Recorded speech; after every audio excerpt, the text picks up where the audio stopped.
And to the third and last of our reports about military equipment priorities, economics correspondent Paul Salmon looks at questions about a vehicle designed to protect soldiers and Marines. Before I start reading this, I just want to make clear that the views I express do not represent the views of the United States Marine Corps or the Department of Defense.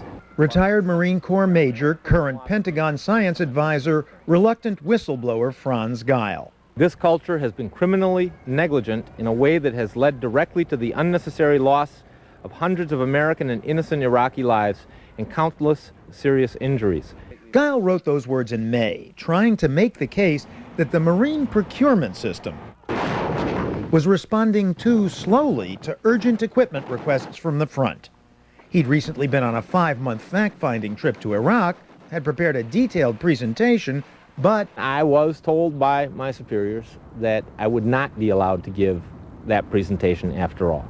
And that was a sign that the corporate Marine Corps was reluctant to candidly discuss these issues, however difficult they are to solve, outside of its own family environment.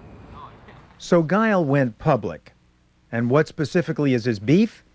That the Marine bureaucracy ignored, in some cases for years, urgent equipment requests from Iraq for, among other items, an automatic language translator, an unmanned aerial drone, a laser device to warn off oncoming drivers at checkpoints, thereby preventing innocent people from entering a shoot-to-kill zone, and most important, the MRAP, the mine-resistant, ambush-protected vehicle whose V-shaped hull disperses the impact of an IED or landmine from below, the leading cause of American deaths in Iraq. The first urgent request for MRAPs was sent in February 2005. Since then, at least 1,200 Americans have been killed by IEDs,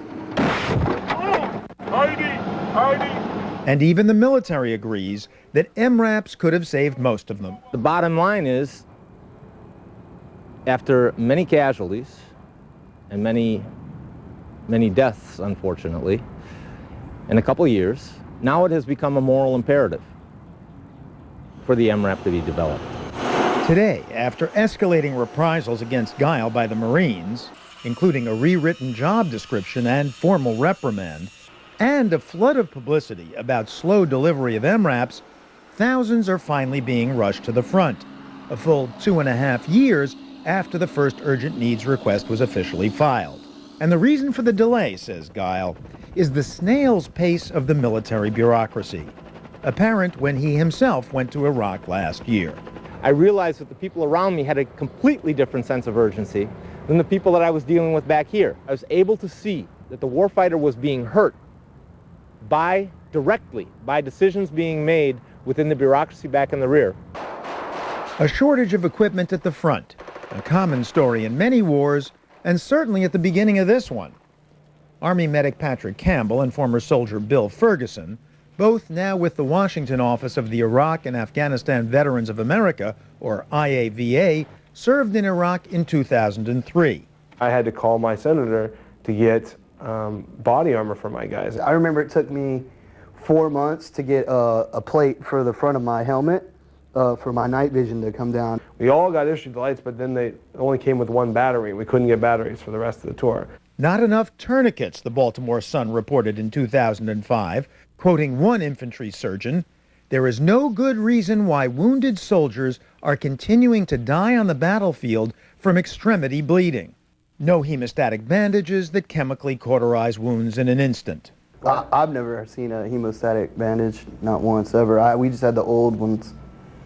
Like, and matter of fact, this is going to sound, you use tampons, women's tampons, if you get shot or whatever, you stick it inside the hole, and it'll swell and like make it stop bleeding, supposedly. And where do you get the tampons? You get them sent from your friends and family back home. To Winslow Wheeler, a staffer for 3 Republican senators and 1 Democrat over the years, such shortages are typical of the system that slowed the MRAP.